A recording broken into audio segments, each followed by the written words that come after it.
자, 전세 시장 아까 조금 건드려 보다가 말았는데 전세 시장 한번 터치해 보겠습니다. 이 소장님 아까도 말씀하셨지만 매매 시장이 움직이기 위해서는 결국은 전세 시장의 어떤 응축된 힘 이게 네. 필요하다고 항상 강조를 하시고요.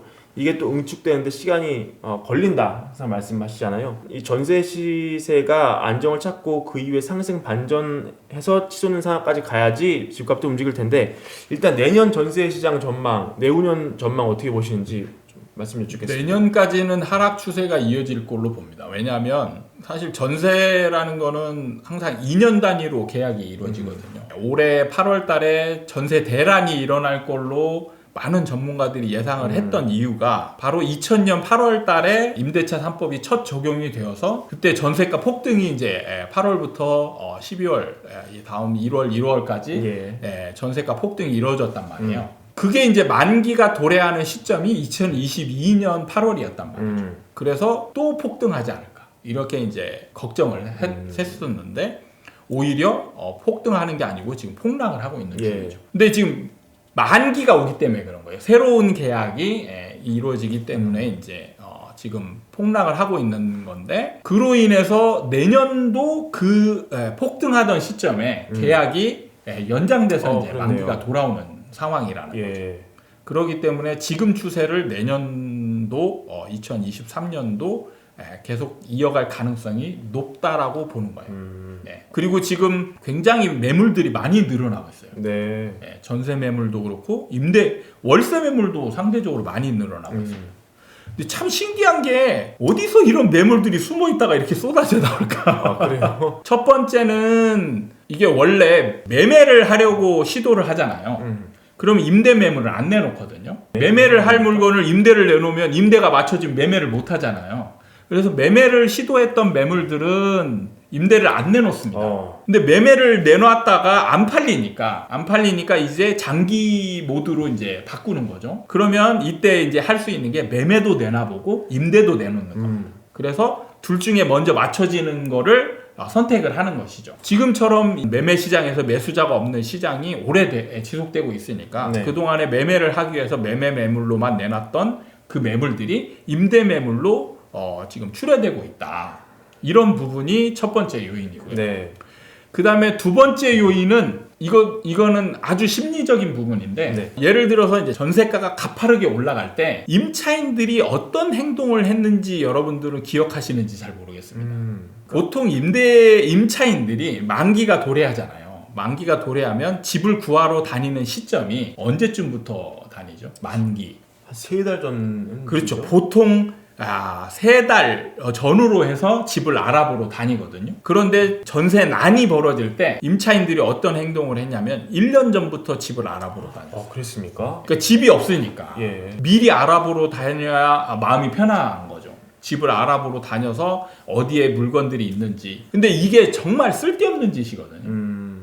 정말 도움이 안 되는 짓인데 어쩔 수 없이 하는 거예요. 자기 마음이 불안하니까 하는 행동. 빠져 있으니까. 근데 문제는 이게 수요를 증가시키는 효과를 내는 거예요. 그래서 전세난을 더 가중시킵니다. 그러니까 가수요로 작용을 하는군요. 그렇죠. 가수요로 작용을 해서 실제로 예를 들어서 임대인이 어떤 매물을 하나 내놨는데 실제 계약을 할 사람들은 한 2-3명 다니고 있는데 1년 전부터 다니는 사람이 서너 명이 같이 붙었어요. 그럼 임대인 입장에서는 수요자가 6명, 7명이 되네. 그러면 이거 집값을 전세가를 한 3천만 올리려고 생각했는데 한 5-6천 올려도 상관없겠네. 이렇게 되는 거죠. 근데 임차인들 입장에서는 지금 이 사람들 속사정은 다 모르잖아요. 한 집을 가지고 7-8명이 같이 보고 있어요. 그러면 경쟁자가 많아진 거죠. 그렇죠. 그러면 5천만 원, 6천만 원 올렸을 때 누군가는 그거를 빨리 계약해야 되겠다라는 마음을 먹는단 말이에요. 그러면서 급속도로 전세가가 올라가는 거죠. 반대 상황, 지금처럼 하락하고 있는 상황에서는 누가 겁을 먹겠습니까? 집주인이죠. 그렇죠. 임대인이 겁을 먹게 돼 있습니다. 지금 임차인이 없잖아요. 임차인이 없으니까 이제 임대인들이 집을 빨리 내놓는 거예요. 만기가 도래하는 시점 한 3개월 전후로 매물을 내놓는데 임대를 계속 놔야 될 사람 같은 경우는 한 5-6개월 전, 6개월, 7-8개월 전부터 미리 매물을 내놓고 시장 상황을 지켜보는 거죠. 그렇군요. 그러면 매물이 늘어나는 효과가 이제 더 되니까 임차인들은 더 오히려 만만디가 되는 거예요. 그러면서 또 하락 속도를 더 가중시키는 역할을 하게 되고, 또 세 번째가 사실 이게 참 저는 중요한 부분이라고 생각을 하는데, 임대차 3법 이후에 갭 투자를 많이 했는데 이분들이 어떤 행동을 했냐면 공실 투자를 굉장히 많이 했어요. 공실 투자요?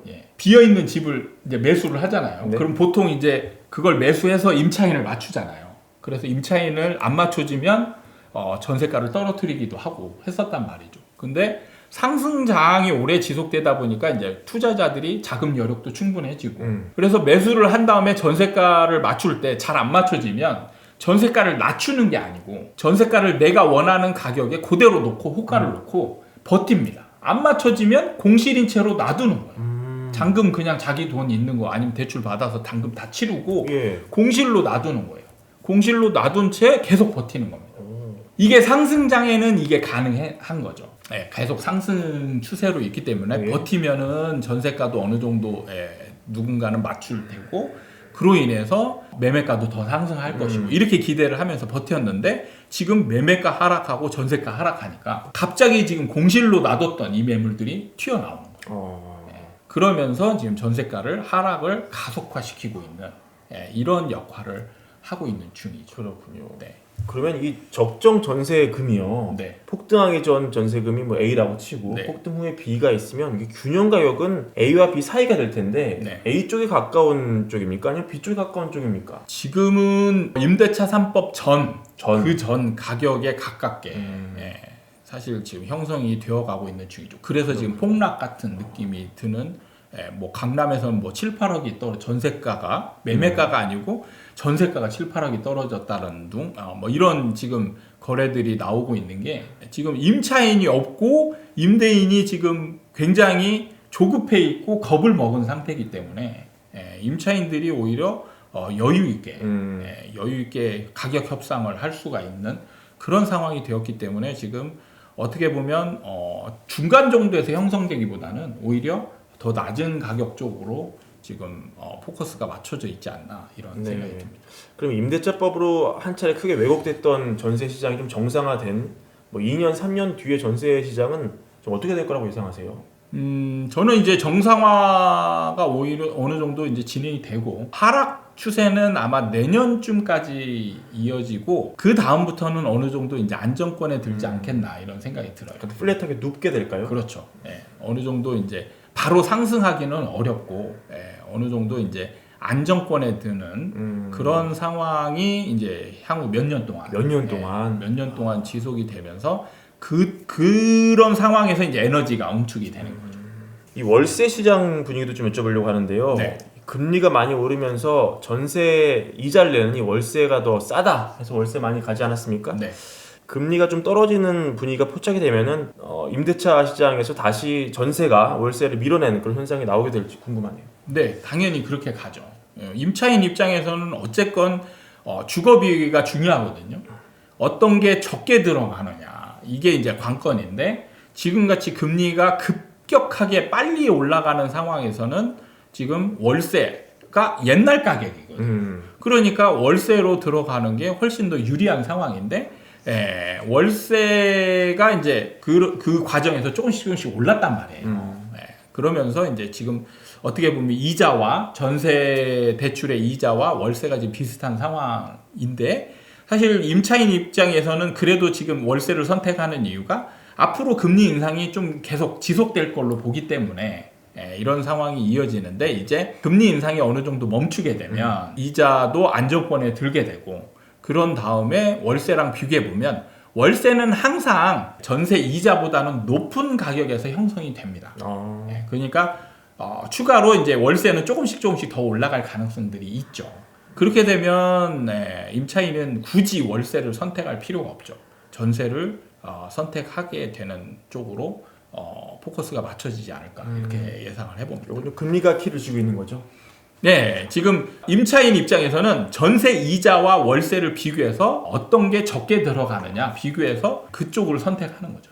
네, 최근 소장님 유튜브에서도 이런 말씀 좀 하신 것 같은데, 이 막연하게 소장님은 하락론자라고 생각했던 분들이 최근 소장님들이 언젠가 다시 집값은 뭐 상승할 수 있다. 일본과 우리나라는 좀 다르다. 네. 이런 얘기를 좀 하시니까 네. 이분들이 좀 기대와 다른 얘기를 하셔서 그런지 몰라도 아니 결국 이 소장 뭐 우리 편인지 알았는지 업자 편이다 이런 좀 비난 좀 하시는가 봐요. 한 말씀 좀 해주신다면. 저는 좀 가장 우려스러운 게 뭐냐면 시장을 약간 감정적으로 대하는 거예요. 그러니까 하락하길 바라는 거예요. 그러니까 시장을 대응하려고 하는 게 아니고 시장을 만들려고 하는 중입니다. 근데 만들려고 해도 그렇게 안 된다는 게 문제인 거죠. 시장이 계속 주구장창 하락만 하는 게 아니다라는 걸 먼저 좀 깨달았으면 좋겠어요. 어느 정도 일정 기간, 제가 사실 굉장히 오랜 기간 하락을 잡고는 있지만 네. 그 기간이 지나면 결국엔 상승해요. 그리고 그 상승은 이번 상승장의 전고점을 또 넘는 상승장이 될 겁니다. 반드시 그렇게 될 거예요. 그렇게 된다면 어떤 선택을 하는 게 좋은 것인가? 여기서 네 편 내 편 가르고 나는 하락론자니까 하락을 바라는 사람들의 얘기만 들을 거야 라고 해서 대응을 이렇게 하는 사람들이 적절한 대응을 하겠느냐? 절대 못하죠. 그냥 계속 시장이 하락하기만 바라면서 2012년 때처럼 그때도 거품이었다. 이런 얘기들이 정말 많이 나왔었거든요. 마찬가지로 2028년, 29년이 되어도 이분들은 아마 집값이 너무 비싸다. 이렇게 얘기하면서 더 떨어져야 된다라고 하면서 매수 관점으로 접근하지 않을 겁니다. 그러면 또다시 상승장에서 벼락거지가 되는 것이죠. 그 부분을 저는 시장을 감정을 개입시키지 않고 냉철하게 시장이 어떻게 흘러가는 법칙들이 있는지 일관성 있는 법칙들을 발견해서 그 부분을 지금 대입을 시키고 있는 중이에요. 물론 제가 나중에 가서 틀릴 수도 있습니다. 지금까지는 많이 맞아왔지만 틀릴 수도 있지만 상승으로 전환된다라는 그 법칙은 틀릴 수 없습니다. 무조건 돼요. 그게 언제냐의 문제인 거지 상승으로 전환되는 거는 100% 온다. 사실 이번 사이클이 꺾일 만한 시점에 코로나 때문에 자금이 풀리면서 한번 거품이 더 간 측면이 있지 않습니까? 그럼에도 불구하고 다음 사이클의 정고점을 넘을 것이라고 보는 그런 어떤 이유 같은 것도 있을까요? 지금 우리나라 같은 경우는 일정 정도 패턴을 그리면서 정책도 일관성 있게 그려오고 있거든요. 사실 지금 일정 패턴을 그려오고 있는 게 저점에서 대비 고점 파악하면 한 일정 정도 한 3배 정도. 그러니까 40% 정도 떨어지고 3배 올라가면 고점을 넘어서게 돼요. 넘겠네요. 넘게 됩니다. 그래서 지금 이런 패턴들을 계속 반복해서 오고 있기 때문에 사람들이 익숙해져 있는 패턴. 그러니까 뭐 이게 과거 사례를 반복한다 이런 거를 제가 그냥 쉽게 얘기하는 거지. 좀 복잡하게 얘기하면 대중심리와 정책 이런 메커니즘에 의해서 그 과정이 필연적으로 나타나게 돼 있어요. 그러니까 정부는 정책을 아주 강하게 너무 막을 정도로 하락으로 돌릴 정도로 심하게 쓰지는 못해요. 그래서 상승의 힘을 약화시키는 정도까지만 정책을 쓸 수가 있거든요. 그것 때문에 시장의 힘은 계속돼서 반복적인 형태를 띠게 돼 있다. 이렇게 이해하시면 좋을 것 같습니다. 자, 알겠습니다. 오늘도 우리 이 소장님 모시고 말씀 나눠서 굉장히 좋았고요. 우리 또 다음 기회에 또 모셔가지고 좀 다른 각도의 얘기 또 여쭤보도록 하겠습니다. 나와주셔서 감사합니다. 네, 수고하셨습니다. 네.